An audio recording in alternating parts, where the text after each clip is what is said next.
15 जुलाई से उनके पिता लापता हैं। सुप्रीम कोर्ट में अनुच्छेद 370 को लेकर सुनवाई लगातार जारी है और पिछले 2 दिनों में पीडीपी की अध्यक्ष महबूबा मुफ्ती ने ये दोनों बार अटेंड की है ये हियरिंग। हमारे साथ पूर्व मुख्यमंत्री महबूबा मुफ्ती हैं। मैडम, क्या उम्मीद करती हैं, क्योंकि सुनवाई भी लगातार चल रही है, हफ्ते में 3 रोज ये होती है, 2 दिन आपने अटेंड किया इसको, क्या उम्मीद करती है हियरिंग किस तरफ जाएगी और क्या फैसला आ सकता है? हमें ये बताइए कि हमारे पास रहा ही क्या है इस मुल्क के लोगों के पास? कौन सा ऐसा इंस्टीट्यूशन है जिसके पास हम जाएं? पहले ऐसा होता था कि बहुत सारे इंस्टीट्यूशंस होते थे। आपको याद होगा जब निर्भया का अनफॉर्चुनेट इंसिडेंट हो गया था, सारा मुल्क, सारा मीडिया, उनको तो सुप्रीम कोर्ट नहीं जाना पड़ा एफआईआर दर्ज करने के लिए। आज आपने देखा जो पहलवान बच्चियां हैं उनको सुप्रीम कोर्ट का दरवाजा खटखटाना पड़ा। मणिपुर में हमारी बच्चियों को नंगा नचाया गया, उनका रेप हो गया। Ultimately it was supreme court जिन्होंने उसमें दखल दिया। फार्मर्स की ये हो गया, प्रोटेस्ट हो गया, उसमें तो कुछ भी नहीं हुआ, उनको रोंदा गया गाड़ी के नीचे। तो अन्ना हजारिया का इतना बड़ा आंदोलन चला तो मीडिया उसके साथ था, सरकार एक तरफ थी, मीडिया दूसरी तरफ था। आज तो हमारे पास इलेक्शन कमीशन हो, एग्जीक्यूटिव हो, इवन पार्लियामेंट में भी ऐसे ऐसे कानून बनते हैं कि जो बिल्कुल कॉन्स्टिट्यूशन के खिलाफ है। और जम्मू कश्मीर का जो 370 हटाया गया, वो भी बीजेपी ने कानून की धज्जियां उड़ाते हुए, कॉन्स्टिट्यूशन की धज्जियां उड़ाते हुए ऐसा फैसला लिया। और आज हमारे पास, जैसे पूरे मुल्क के पास पहले सुप्रीम कोर्ट लास्ट ऑप्शन होता था, यानी जब आपका कहीं इंसाफ नहीं मिले तो आप सुप्रीम कोर्ट चले जाते थे। आज सुप्रीम कोर्ट अकेला ऑप्शन है जहां से आपको उम्मीद हो सकती है। हालांकि मुझे ये कहना चाहिए कि ऑनरेबल सुप्रीम कोर्ट ने भी बहुत देर कर दी। 4 साल में जितने गैर कानूनी कानून लाए बीजेपी ने जम्मू कश्मीर में, जिस किस्म की लूट मचाई उन्होंने, जब कोई आप जंग फतेह करते हो उसके बाद वो लूट का माल समझ के उसको लूटते हो। हमारी जमीनें, हमारी नौकरियां, हमारे रिसोर्सेज, हर चीज को लूटा जा रहा है और उसके लिए रोज कानून आते हैं। तो मुझे खुशी है आज सुप्रीम कोर्ट है। पार्लियामेंट तो हमने तो बहुत बड़ा धोखा हमारे साथ हुआ पार्लियामेंट के अंदर, जो बीजेपी ने अपनी ब्रूट मेजोरिटी का इस्तेमाल किया। अब सुप्रीम कोर्ट है, एक इंस्टीट्यूशन है जहां हम समझते हैं कि वो धृतराष्ट्र की तरह नहीं करेंगे, बल्कि वो भगवान कृष्ण बन के आएंगे और जो जम्मू कश्मीर के लोगों के साथ अन्याय हुआ है उसका कोई ना कोई सोल्यूशन निकालेंगे। जिस दिन से सुनवाई शुरू हुई है, हमने पहले दिन देखा कि उमर वहां पहुंचे थे, फिर फारूक अब्दुल्ला वहां पहुंचे, सज्जाद लोन वहां पहुंचे और उसके बाद आप 2 दिन वहां पहुंची। तो क्या ये पॉलिटिकल कंपटीशन है कि कौन पहले रहेगा वहां पे, कौन पहले बाद में जाएगी? ये एक सिग्नलिंग है बैक होम आपके जो आपके सपोर्टर्स हैं उनके लिए? देखिए, आपको ये मानना पड़ेगा कि जम्मू कश्मीर का जो 370 है, ये अब कॉन्स्टिट्यूशनल और लीगल इशू बन गया जब बीजेपी ने इसको इलीगली एब्रोगेट किया, यानी खत्म किया। उससे पहले जम्मू कश्मीर के लोगों के लिए एक इमोशनल इशू है, एक जज्बाती इशू है, एक ऐसा रिश्ता है इस मुल्क के साथ जिसको जवाहरलाल नेहरू ने मोहर लगा दी, उस वक्त सरदार पटेल ने मोहर लगा दी। जम्मू कश्मीर के लीडर्स जो है उस वक्त महाराजा थे या हमारे शेख साहब थे, उन्होंने कुछ कंडीशंस पे मोहर लगा दी। नहीं तो जम्मू कश्मीर, मुझे बताइए मुल्क में कितने मुस्लिम मेजॉरिटी स्टेट हैं हमारे हिंदुस्तान में? पाकिस्तान में कितने हिंदू मेजॉरिटी स्टेट है? कोई नहीं। जम्मू कश्मीर वाहिद एक ऐसी स्टेट है जहां मुस्लिम मेजॉरिटी होने के बावजूद हिंदू, सिख, बुद्धिस्ट इकट्ठे रहते थे और एक मिनी इंडिया था। तो हम जब इस मुल्क के साथ हम जब आए, हम कोई रेफ्यूजी बन के नहीं आए, हमने दुनिया की सबसे खूबसूरत जमीन अपने साथ लेके आए, अपना कल्चर लेके आए, एक छोटा सा हिंदुस्तान लेके आए। मगर सिर्फ हमने ये कहा कि हमें कुछ गारंटीज दे दो कि जो हमारा अपना कल्चर है, हमारी आइडेंटिटी है, उसको इस मुल्क के अंदर, जो एक जमहूरी मुल्क है, जो एक सेक्युलर मुल्क है, उसमें खिलवाड़ नहीं होगा, उसके साथ कोई मतलब कोई उसके साथ खिलवाड़ नहीं किया जाएगा। आपको ये जान के हैरानगी होगी कि लद्दाख जम्मू कश्मीर का ही हिस्सा, और हमारे जम्मू या कश्मीर के लोगों में कोई ऐसा कानून नहीं था कि आप लद्दाख में जमीन नहीं खरीद सकते हो। मगर आज तक जम्मू या कश्मीर से आप गिन लीजिए कितने लोगों ने लेह में जमीन खरीदी है। क्यों? क्योंकि हमें उनके जज्बात का, उनकी सिक्योरिटीज का ये रिस्पेक्ट था कि ये एक छोटी सी कम्युनिटी है, अगर हम वहां जमीन खरीदना शुरू करेंगे तो दे विल बी ओवरवेल्म्ड। तो यही सोचा था हमने कि जब हमने मुल्क के साथ रिश्ता बनाया कि पूरा मुल्क इतना बड़ा मुल्क सोचेगा, एक छोटा सा इंडिया आ गया है हिंदुस्तान में, जिसमें मुस्लिम मेजॉरिटी है, सिख हैं, डोगरे हैं, कश्मीरी हैं, बुद्धिस्ट हैं। हम इनकी आइडेंटिटी के साथ खिलवाड़ नहीं करेंगे, इनको एक सेफ गार्ड्स देंगे जो कॉन्स्टिट्यूशन ने हमें दिए थे। तो आज उसके साथ खिलवाड़ हुआ है, और ये खिलवाड़ कॉन्स्टिट्यूशनली फ्रॉड है, लीगली फ्रॉड है, पर इट इज अ पॉलिटिकल। जो बीजेपी ने फैसला लिया है वो पॉलिटिकल लिया है। वो वही लिया है जब हिंदू महासभा कहती थी एक विधान, एक संविधान, एक प्रधान, और उस वक्त से जम्मू कश्मीर की समस्या शुरू होगी। तब तक कोई समस्या नहीं थी, तब तक कश्मीर के लोगों ने, जो पाकिस्तान से इन्वेडर आए थे, उनको भगाया था। सिंस बीजेपी ने इसको पॉलिटिकली किया है ये इशू, तो इसलिए यहां आना जरूरी था अपनी बात बताने के लिए, अपनी बात मुल्क के लोगों के सामने रखने के लिए कि भाई आपको अपना वचन याद करना है, जो रघुकुल रीत सदा चली आई, प्राण जाए पर वचन न जाए। सुप्रीम कोर्ट में तो हमारे लॉयर्स लड़ेंगे, मगर सुप्रीम कोर्ट के बाहर भी अपनी बात बताना जरूरी था। और मेरा यहां आने का सुप्रीम कोर्ट में तो मेरा इतना कलेजा नहीं था कि मैं सुन सकूं, पर असल में मेरा मकसद था यहां आके इस मुल्क के लोगों को अपील करना कि आप जिस उम्मीद से जम्मू कश्मीर के लोगों ने आपका हाथ थामा है, आज उस हाथ को काट के फेंका जा रहा है और जंजीरों से जम्मू कश्मीर के लोगों को जकड़ा जा रहा है। अभी जब हम आपके साथ बात कर रहे हैं तो एनआईए वहां रेड्स कर रहा है, और एनआईए कोई आम, मतलब कोई बड़े, कोई जो है सेपरेटिस्ट, वो सारे जेल में हैं, मगर आम लोगों को रेड्स कर रहे हैं। सीबीआई रेड करता है, बाकी लोगों को बंद किया जाता है जेल में। एक जेल बना दिए क्या? इसीलिए हमने इस मुल्क के साथ हाथ मिलाया था। लेकिन देखिए, पिछले 4 सालों में काफी कुछ बदला है। 370 हटाया गया, यूटी बनाया गया, चेंजेस हुई है वहां पे। आप भी मानती हैं कि वहां पे जो पहले हमले होते थे वो कम हुए हैं, तो वापस 370 लाकर, मतलब क्योंकि अभी मामला क्योंकि सुप्रीम कोर्ट में अंडर ट्रायल चल रहा है, तो सब्जुडिस है, तो इसमें आप वापसी, पॉलिटिशियन का काम होता है लोगों की बेहतरी, किस तरह से 370 के वापस आने से लोगों की बेहतरी? आप कैसे मानते हैं कि 370 की वजह से जो इस वक्त जिसको आप अमन कहते हैं, जम्मू कश्मीर को जेल में तब्दील किया गया? अगर वहां अमन था तो इलेक्शन करने से डरते क्यों हैं ये? अगर वहां अमन है तो जम्मू के लोग सड़कों पे हैं क्यों हैं? जम्मू के लोग बीजेपी के खिलाफ क्यों हैं? लद्दाख के लोगों ने क्यों ऐलान किया कि हम बाहर के किसी को जमीन नहीं खरीदने देंगे? अगर वहां अमन है तो इतने हमारे नौजवान जेलों में क्यों हैं? अगर वहां अमन है तो इतनी एजेंसीज जम्मू कश्मीर के लोगों के पीछे क्यों पड़ी हुई हैं दिन रात? जब 15 अगस्त होता है या 26 जनवरी होता है, हमारे नौजवानों को जेलों में क्यों डाला जाता है? वहां बात करने की आजादी क्यों नहीं है? जेल में तो अमन होता है, किस जेल में अमन नहीं होगा? और ये कहना कि वहां अमन हो गया, आप किसी घर में घुस के लोगों को मारेंगे, पीटेंगे, उनका मुंह बंद करेंगे, फिर बोलेंगे अब यहां शांति है, कोई बात नहीं कर रहा, वो कोई अमन होता है क्या? क्या हमने इसीलिए इस मुल्क के साथ हाथ मिलाया कि हमें एक जेल में कन्वर्ट किया जाए?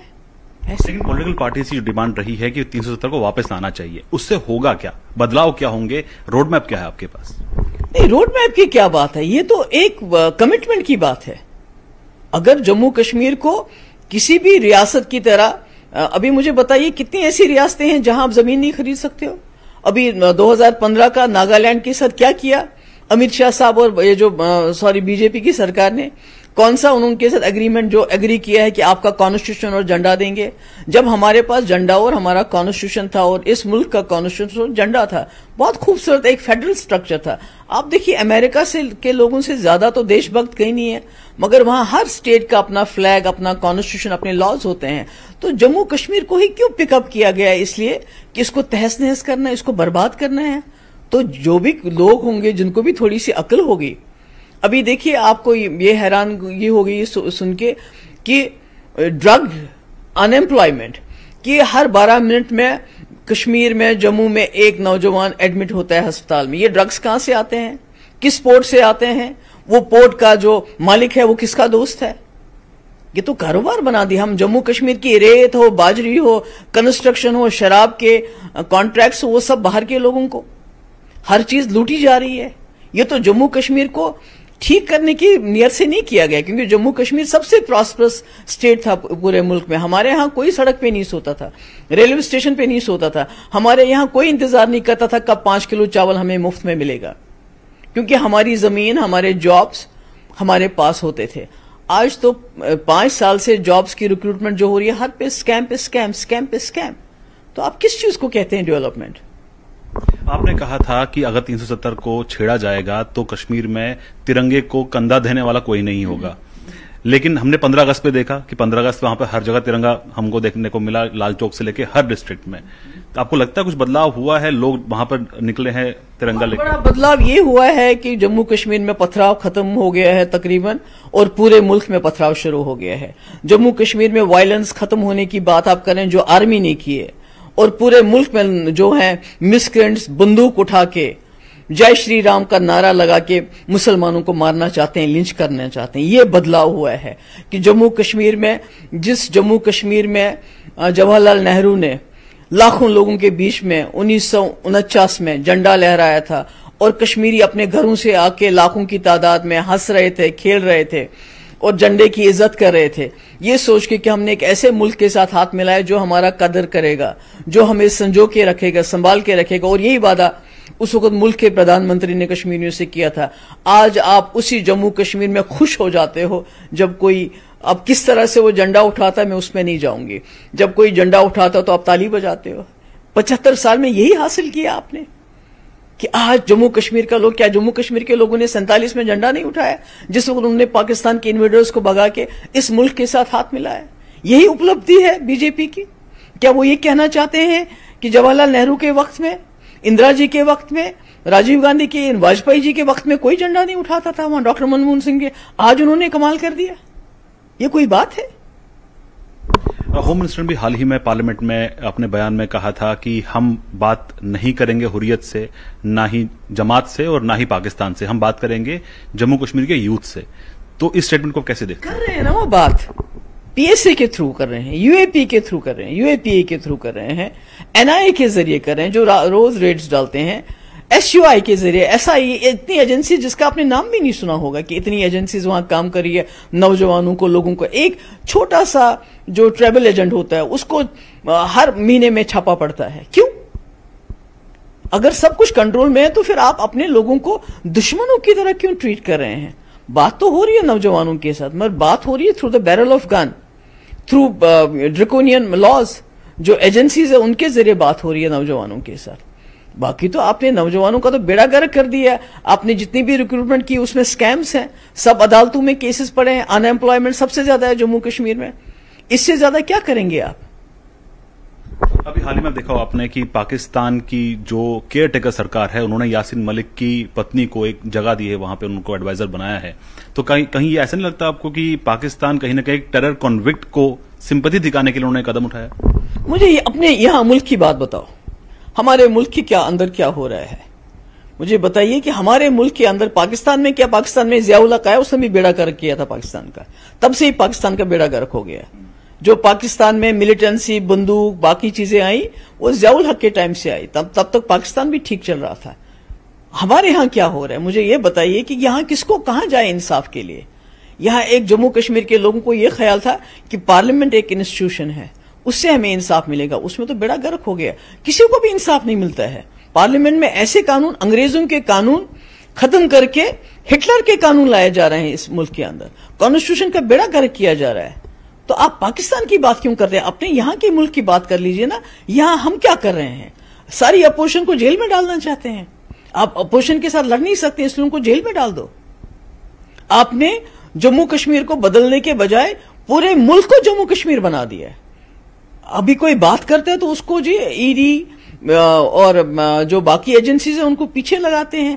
अभी अगर आप मुल्क में देखिए, तमाम इंस्टीट्यूशन इंक्लूडिंग मीडिया, जो मीडिया निर्भय के वक्त में, गुजरात के वक्त में एक्टिव था और आड़े हाथ लेता था सरकार को, आज वो मीडिया कहां है? आज कौन मीडिया में बात करता? तो हमारे पास इंस्टीट्यूशन कौन सा बचा है? हमारे पास इस मुल्क के अंदर ईडी, सीबीआई, जो अपोजिशन को जेलों में डालने के लिए वही इंस्टीट्यूशन बचा है। बाकी जितने भी इंस्टीट्यूशन हमारे खत्म हो गए हैं, including election commission of India. कहां सेशन जो हमारे इलेक्शन कमिश्नर थे, और कहां आजकल के इलेक्शन कमिश्नर जो आंख बंद करते हैं जब भी अपोजिशन कोई शिकायत करती है। तो हमारे मुल्क में बचा क्या है? इस मुल्क में इन्होंने रखा क्या है? 5 किलो चावल मुफ्त में दे दो, गरीबों को रोज गरीब से गरीब बनाते जाओ, नौकरी नहीं, उनके लिए अच्छी तालीम नहीं, अच्छे अस्पताल नहीं, सिर्फ हिंदू मुस्लिम, हिंदू मुस्लिम, हिंदू मुस्लिम। आप इसकी बात कीजिए ना। पाकिस्तान कहां जाते हैं आप? यासीन मलिक की बीवी को उन्होंने क्या दिया क्या नहीं दिया उनका काम है, यहां की बात करो आप। आपने अपोजिशन की बात की। अपोजिशन की 2 मीटिंग्स अब एंड कर चुकी हैं, बिहार में, पटना में और कर्नाटक में। मुंबई में भी मीटिंग होने वाली है, आप उसमें शायद शिरकत करेंगी। तो जो INDAI का जो एजेंडा है इंडिया और दूसरा जो PAGD का, जो अपना JNK का अलायंस है, क्या इनके एजेंडा, इनका जम्मू कश्मीर को लेके जो रुख है वो सेम है? ये एक ही एजेंडा पे दोनों काम कर रहे हैं कि अलग अलग है? देखिए, इस वक्त सबसे बड़ी जो प्रायोरिटी है इंडिया की वो ये है कि आइडिया ऑफ इंडिया, इस मुल्क को कैसे बचाया जाए। यहाँ की कॉन्स्टिट्यूशन जिसका ये बेड़ा गर्क कर रहे हैं, अंबेडकर ने जो कॉन्स्टिट्यूशन दिया था, जिस कॉन्स्टिट्यूशन ने यहाँ के वही एक वोट दिया था, आपको भी दिया था, मुझे भी दिया था, हिंदू को भी दिया, मुसलमान को भी दिया था, मगर आज उन्होंने उस वोट का भी बेड़ा गर्क कर दिया। गरीब वोट डालता है, सरकार चुनता है, ये पैसा दे के उस सरकार को गिरा के दूसरी सरकार बनाते हैं। तो कॉन्स्टिट्यूशन कहाँ रही हमारी, वो डेमोक्रेसी कहाँ रही? पहले आइडिया ऑफ इंडिया, इस मुल्क के इंस्टीट्यूशंस को, इस मुल्क के लोगों को इंसाफ जो मिलता था, उनको, आइडिया ऑफ इंडिया को बचा लीजिए। जो PAGD की लड़ाई है जम्मू कश्मीर के तशख्खुस को बचाने के लिए, जम्मू कश्मीर की जो 370 या स्पेशल स्टेटस को बचाने के लिए, वो लड़ाई हम अकेले लड़ेंगे। और जब कांग्रेस की या यहाँ इंडिया की सरकार बनेगी मुल्क के अंदर, उनके साथ भी हम लड़ेंगे इस मामले पे, ऐसी बात नहीं है। तो जो अगर हम PAGD की बात करें, तो अगर चुनाव आने वाले टाइम में होंगे, तो क्या आप PAGD के साथ मिलकर चुनाव लड़ेंगी या PDP अलग से? हमने डिस्कस नहीं किया भाई, जब वो टाइम आएगा। अभी तो इलेक्शन तो ये करते नहीं है, डरते हैं, क्योंकि जम्मू में इन्होंने लोगों का इतना बेड़ा गर्क कर दिया है। जम्मू के लोगों को इन्होंने खुदा ना खास्ता भिखारी बना दिया है। जो जम्मू के लोग बिजनेस करते थे, उनका बिजनेस ठप है, नौकरियां मिल नहीं रही हैं। जो वहां का कारोबार है, जो वहां की कंस्ट्रक्शन है, बाहर के लोगों को दिए जा रहे हैं, अपने जो इनके दोस्त वगैरह हैं। शराब जम्मू के लोगों को पिलाने के लिए और बेचने वाले और लाइसेंस वाले बाहर के। तो जम्मू के लोगों का तो बेड़ा गर्क कर दिया है इन्होंने। तो इसलिए इलेक्शन तो करेंगे नहीं, जब इलेक्शन करेंगे तब देखी जाएगी। मैम, आपने देखा होगा कि अगर हम लोकल इश्यूज की बात करें, स्मार्ट मीटर्स को लेके वहां पे काफी चल रहा है। आप जानती होंगी, जम्मू में भी, कश्मीर में भी बहुत प्रोटेस्ट वहां पर हो रहे हैं। डेवलपमेंट के लिए या टेक्नोलॉजी जो एडवांसमेंट हो रही है, उसके लिए स्मार्ट मीटर जरूरी। कुछ जगह पे इश्यूज आ रहे हैं, तो जो लोग जो हैं वो इसकी मुखालफत कर रहे हैं। आपको लगता है कि मुखालफत नहीं करनी चाहिए, इनको सही मैसेजिंग होनी चाहिए? बताइए, ये जम्मू कश्मीर के साथ इतना सतीला व्यवहार क्यों हो रहा है? कश्मीर को तो छोड़िए, जम्मू को बोलते थे 370 खत्म हो जाएगा, दूध की नदियां बहेंगी, आपका सब ठीक ठाक हो जाएगा। अगर जम्मू कश्मीर इतनी बिजली पैदा करता है, बीजेपी तो पूरे मुल्क में जाके लोगों को बोलती है कि हमें वोट दो तो आपको 200 यूनिट, 300 यूनिट, 400 यूनिट फ्री बिजली देंगे। जम्मू कश्मीर जो बिजली पैदा करता है, जम्मू कश्मीर दरिया जिसका फायदा पाकिस्तान को होता है, हमारे मुल्क को फायदा होता है, बिजली बनती है, पूरे मुल्क को बिजली जाती है, कारखाने चलते हैं। तो जम्मू कश्मीर के लोगों के लिए फ्री बिजली क्यों नहीं? अगर आप फ्री बिजली नहीं देते तो कम से कम कोई तो सब्सिडी दे दीजिए। उसके ऊपर स्मार्ट मीटर। आपने, इतनी महंगाई हो गई है पूरे मुल्क में कि टमाटर 300 रुपए किलो चला जाता है, नौकरियां आप दे नहीं पाते हैं, गैस इतनी महंगी हो गई है, उसके ऊपर स्मार्ट मीटर, जिसका मैं देख रही थी, जिसका 1000 बिल आता था, उसका 5000 आता है। कश्मीरी पंडितों की बात कर लीजिए, क्या करेंगे वो बेचारे वहां जो गर्मी में मर रहे हैं? फैन चलाएंगे तो स्मार्ट मीटर का क्या हाल होगा? और वो वही आप कह रहे थे बड़े हालात ठीक हो गए। मुझे बताइए कितने कश्मीरी पंडित जो पिछले 35 साल से कश्मीर में रह रहे थे, जो उनको भागे आना पड़ा वापस, जिनको जबरदस्ती धकेला जाता है, जिनको वो बलि का बकरा बनाया जाता है, आप जाओ कोई बात नहीं। तो आप किस चीज की बात कर रहे हैं? इन्होंने तो पूरे मुल्क का बेड़ा गर्क कर दिया है। और सिर्फ टेलीविजन, जो मीडिया जिसको वॉच डॉग का काम करना चाहिए था, वो शाम को हिंदू मुस्लिम, उसके बगैर कोई बात ही नहीं करते हैं। अभी हाल ही में फॉर्मर CM गुलाम नबी आजाद ने स्टेटमेंट दिया था, आपने देखा होगा, जहां पे उन्होंने कहा कि कश्मीरी पंडित, पहले कश्मीर में सिर्फ कश्मीरी पंडित थे और बाद में सब लोग कन्वर्ट हो गए, और उन्होंने इस्लाम को लेकर, हिंदुइज्म को लेकर कमेंट किया। इसको कैसे देखती हैं? देखिए, मुझे नहीं मालूम कि आजाद साहब ने ऐसी बात क्यों कही। देखिए, आपकी अपनी एक श्रद्धा है, आपका एक यकीन है। कुछ लोग कहते हैं कि हमें भगवान शिव या विष्णु ने इस पूरे दुनिया को बनाया है, हम वहां से आए हैं। कुछ लोग ये कहते हैं कि हम आदम और हवा की औलाद हैं। तो ये एक अपना नजरिया है। अगर कोई ये सोचता है कि मैं पहले कश्मीरी पंडित था, मुसलमान बन गया हूं, तो बेशक वो ऐसा मान सकता है, कह सकता है। पर एक स्टेटमेंट बना लेना सबके लिए कि हम सब जी एक मजहब से थे, फिर आप दूसरे मजहब में कन्वर्ट हो गए, मैं समझती हूं कि ये सही नहीं है। क्योंकि अगर आप बहुत पीछे जाना चाहते हैं कि हम क्या थे, तो फिर डार्विन की थ्योरी है। डार्विन कहते हैं कि हम बंदर थे, तो इसका मतलब है कि आप और मैं ये मान लें कि हमारे पूर्वज बंदर थे। तो मुझे लगता है कि मजहब के मामले में हमें बहुत मोहतात रहना चाहिए, बहुत एहतियात से बात करनी चाहिए। इस किस्म के जो स्टेटमेंट्स हैं ऐसे तो सबको एक ही उसमें ब्रश कर लेना, मुझे लगता है इस किस्म के स्वीपिंग स्टेटमेंट्स नहीं देने चाहिए। एक आखिरी सवाल, शहला रशीद ने हाल ही में कुछ ट्वीट्स किए हैं जहां पर उन्होंने जम्मू कश्मीर में लॉ एंड ऑर्डर को लेकर कमेंट किया है। पहले वो बिल्कुल मोदी क्रिटिक रही हैं, मोदी गवर्नमेंट की, लेकिन अब वो उनका हृदय परिवर्तन हो गया है। क्या कारण मानती है इसके? आप ही लोग, आप मीडिया के लोग उसको, और मोदी जी उसको कल तक टुकड़े टुकड़े गैंग कह रहे थे।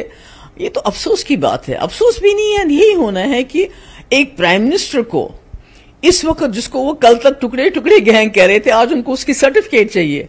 ये आपको बता सकता है कि हालात क्या हैं जमीन पे, जम्मू कश्मीर में हालात क्या हैं कि जब हमारे प्राइम मिनिस्टर मोदी जी को एक उस लड़की के बयान की जो है गारंटी चाहिए, उसका सबूत वो कहती है कि मोदी जी अच्छा काम कर रहे हैं, तो आप खुद ही सोच सकते हैं कि कहां आ गए हैं ये सरकार, कहां तक पहुंचे, कहां तक इन्होंने मर्यादा जो होती है एक प्राइम मिनिस्टर की उसको पहुंचाया है कि आपको एक सर्टिफिकेट चाहिए शहला रशीद से कि जम्मू कश्मीर में सब ठीक है।